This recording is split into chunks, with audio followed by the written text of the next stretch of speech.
this video, we're gonna learn how to make some growls. So the reason I did this video is because I was looking for content to create because I haven't done anything in a million years. And I thought to myself, hey, there aren't that many good growl tutorials on YouTube that revolve around FL Studio. So I said, well, why don't I make one myself? Because I can. Okay, so what I'm gonna do in this video is that I'm gonna break down the growl patch that I have here. This is what should have if you follow the steps properly.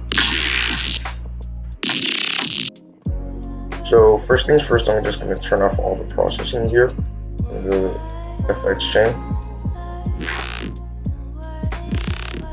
Now we're gonna take a little look inside the serum patch I'm using for the growl.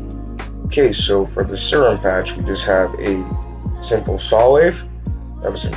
Basic shapes, and another triangle wave. Forget about this for now. This is actually not doing anything, so it doesn't need to be there. And anyways, we have a noise sample. Let me turn off all the effects here. Okay, so we have a noise sample, and we have a bandpass filter for movement.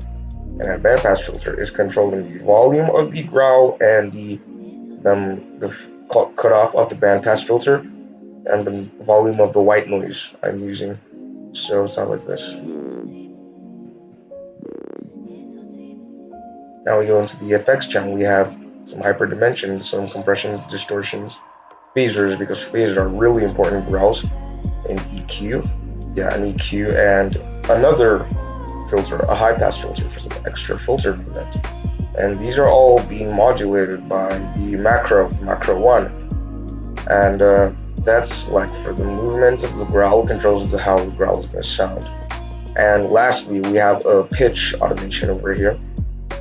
I'll control the pitch bend of the growl. Simply, I just set this to 12 octaves up and 12 octaves down. Sorry, 12 semitones down, and I use the pitch bend.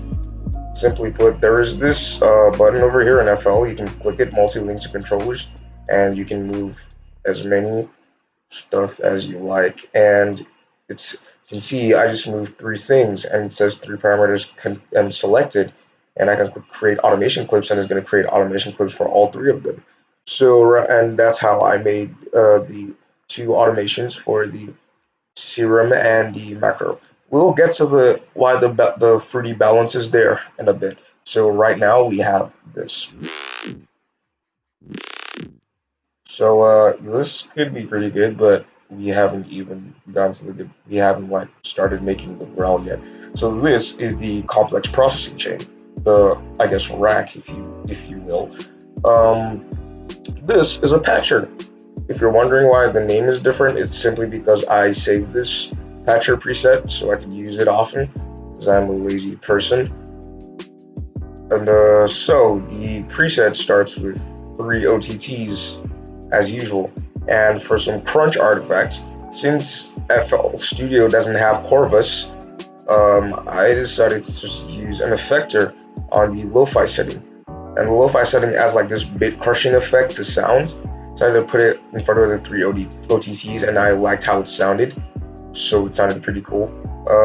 This is the growl without the effector.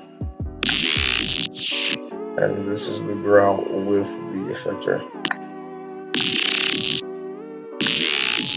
It's adding some really nice artifacts, and it sounds really spacey and cool. Okay, so next thing we have is an EQ. I just boosted some low mids, cut out from the high mids, from the mids, and I boosted some high mids there.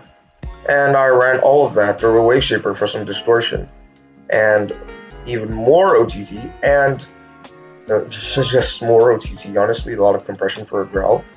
And the next thing we have are 2 EQs. As you can see in Patcher, these 2 things are flowing out. Because this is not a Patcher tutorial, I'm not even gonna bother explaining how everything works, but in depth. But what this is doing is that it's splitting the audio signal into 2 different parts. And for the first part, I just divided the audio signal into the high end and the low end so that I can process the high end, EQ the high end a little differently.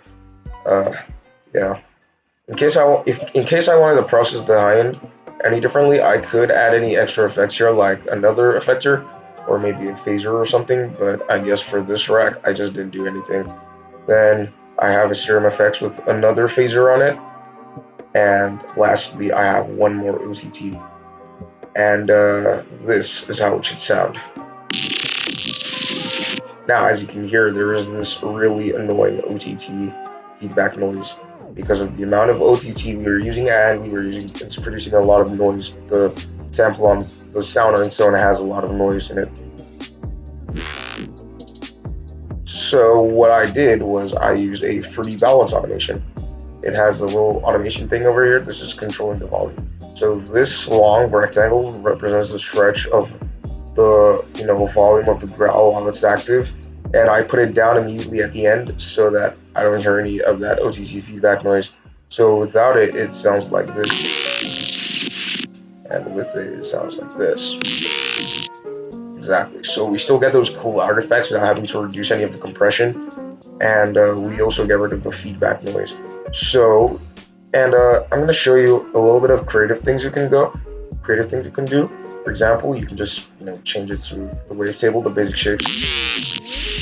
That already sounds much cooler. Yeah, it sounds way cooler. You can also FM. You can also FM the what's it called, the original growl, with another wavetable. As you can see, it's like getting even better.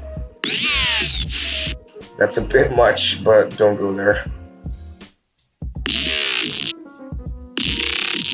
Yeah, it sounds really, really cool. You can also control the octaves. Yeah, that sounds pretty sick. So, right now, but I'm gonna put it back to the normal growl because I like that one better. So, yeah, that's it for this video. This is how you can make really cool growls in FL Studio.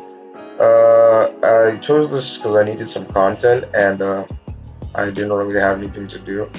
So I said, hey, why don't I just make a video on making growls, since I actually know how to do those now. And yeah, so I hope you guys enjoyed this video. Please, if you haven't seen my ID mix on SoundCloud, go and check it out because I need plays. So I hope you enjoyed this video, and this is Daito signing out.